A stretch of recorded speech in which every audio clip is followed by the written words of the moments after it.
दूसरा आपका सवाल बड़ा जेन्युइन है कि आखिर जनता कब तक सहे, और ये सवाल अभी का नहीं है प्रेम कुमार जी, आपने पूछा है, हजारों लाखों साल पहले का ये सवाल है।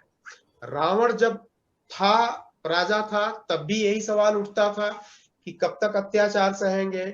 उसके बाद कंस वगैरह, हिरण्यकश्यप जितने भी आए। और अगर हम आधुनिक भारत की बात करें, आजादी के बाद की, तो जो सवाल आप पूछ रहे हैं, तो ये तो सभी लोग मानते हैं कि जनता जनार्दन हमसे ज्यादा होशियार रहती है। ये सवाल वो हर चुनाव में पूछती है और इसी जी कारण वो सत्ता का परिवर्तन करती है।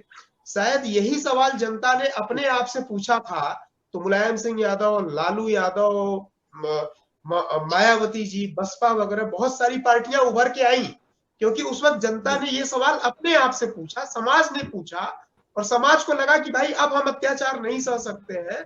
और यही सवाल अंग्रेजों के टाइम पे पूछा गया कि भाई कब तक अत्याचार सहे, तो कांग्रेस आई।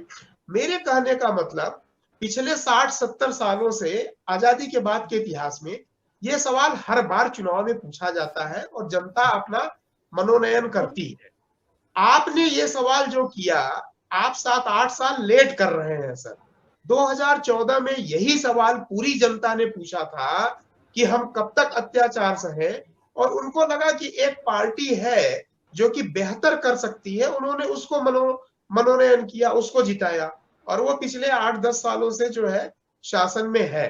तो मेरे कहने का मतलब, हम आप बैठ के यहाँ पे कुछ भी फिलॉसफी करें, जनता हर चुनाव में ये सवाल जो है अपने आप से पूछती है, और जनता के पास मौका होता है, और इसीलिए सत्ता परिवर्तन होता है। आपका ये जो बेसिक सवाल है कि कब तक अत्याचार सहे, अगर ये सवाल समाज में जिंदा नहीं होता तो रावण को हरा करके कोई दूसरा राजा नहीं बनता, कंस को हरा के दूसरे दूसरे राजा को गद्दी नहीं दी जाती। और उसके बाद देखिए, सत्ता परिवर्तन जब भी हुआ है वो इसी सवाल के जवाब में हुआ है। तो मैं समझता हूं जनता ने ये सवाल 2014 में अपने आप से पूछा था, समाज में पूछा था, और जनता को अच्छा लगा, जिसको अच्छा लग रहा है वो पार्टी को वो बहुमत देती है।